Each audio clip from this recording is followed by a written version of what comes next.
From the newsroom at news.com.au. We'll start in New South Wales, and Sydney has been rocked by its first fatal shark attack in almost 60 years. A swimmer was killed at Little Bay, a beach in Sydney's southeast, yesterday afternoon. Witnesses who were fishing on nearby rocks watched on in horror as the attack happened. Some guy was swimming, the shark came and attacked him vertically.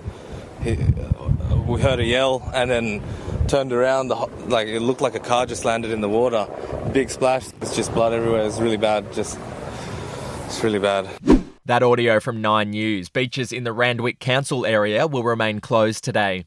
In other news, there's yet another scandal for the royal family. Prince Charles's charity is being probed by police over what's being called a cash for honours scheme. There are allegations a Saudi billionaire donated money to the Prince's foundation in return for help to secure UK citizenship and a knighthood. Detectives are focusing their investigation on Michael Fawcett, who was the former chief executive of the foundation and one of the Prince's closest aides. Now for the latest on the crisis between Russia and Ukraine. There were hopes for a de-escalation yesterday when Russia announced it would start to withdraw some of the 100,000 troops lining the Ukrainian border. But so far, there's been no evidence of a troop withdrawal. Instead, it appears they've simply been rotating their forces. There are fears Russia is set to invade Ukraine in the coming days. Moving on, a man claiming to be a former Bunnings employee has shared a secret about how the hardware store deters shoplifters. Have a listen.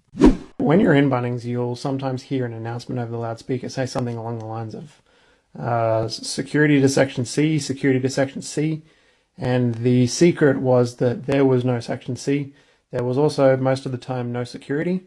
It was only meant to be a deterrent for shoplifters. So originally when we started doing it, we did it manually. Someone in the store would actually pick up the intercom and speak it, but then they pre-recorded it and added it to just the soundtrack of music that would play over the store speakers all day. To showbiz, Tom Hanks' son Chet has revealed what it's like growing up with famous parents.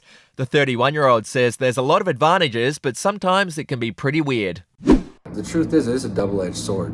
It's a lot more complicated, and not so many people really understand it. You gotta keep in mind that fame is the most powerful drug known to man. It can also be the most destructive. People are infatuated with fame. They put famous people on a pedestal. Everybody wants to be famous. It creates a lot of jealousy, a lot of envy. Everyone is doing whatever they can to become famous. We think that it's gonna validate us, and I've been guilty of that too. But the truth is that seeking validation from fame and from others only amplifies your misery. And finally, some sad news. It's been revealed one of Australia's best-known journos, George Negus, has dementia. Mr. Negus, who's best known for his work on 60 Minutes and Foreign Correspondent, has been diagnosed with Alzheimer's disease and is now living in a Sydney nursing home.